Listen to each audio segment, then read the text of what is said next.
ဟယ်လိုမင်္ဂလာပါရှင်အခုပြပေးတာတော့တန်ဂျိုးလိုင်းជីជីကလေးတစ်ချက်သားလေးပေါ့နော်ជីជីကလေးပါជីជីလေးကိုမှဒီဇိုင်းမတူတာလေးဟိုနည်းနည်းပဲရောင်ရောင်လေးပဲကွာတယ်နော်အဲ့မှာတွေ့လား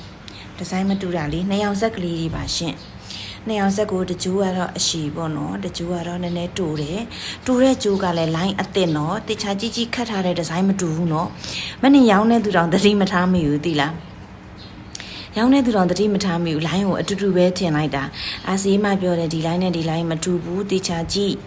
ခတ်ထားတဲ့ design မတူဘူးဒါပေမဲ့မနှင်းကအဲ့ဒီ line ကိုကြိုက်နေတော့တစ် line နဲ့ပဲထင်လိုက်တာတွေ့လားခတ်ထားတာလေးအနှင်းငယ်กว่าတယ်နော်နှစ်ခုလုံးကအရန်လာတယ်တိုးတဲ့ကြိုး design လေးကလည်းပိုကျစ်တယ်လို့ခံစားရတယ်ဗောနော်စိတ်ထဲမှာအဲ့ line နှစ် line တော့အတူတူပဲထင်တာမဟုတ်ဘူးနော်မတူဘူးနော်တေချာကြည့်ကြည့်ကိုလည်းမျက်စိတွေလည်းတိတ်ပြီးတော့မမြင်ရတော့ဘူးလားမသိပါတကယ်နော်အိုးရဲ့ကျင်တကယ်ကိုမှအတူတူပဲနော်ကဲကြိုက်တဲ့ဒီဇိုင်းလေးယူပါအရန်ကိုမှအကျန်းခံတယ်ချစ်စရာအရန်ကောင်းတယ်နှစ်ယောက်ဆက်ဆွဲကြိုးတစ်ချက်သာအတူလိုင်းအရှည်လိုင်းမတူဘူးနော်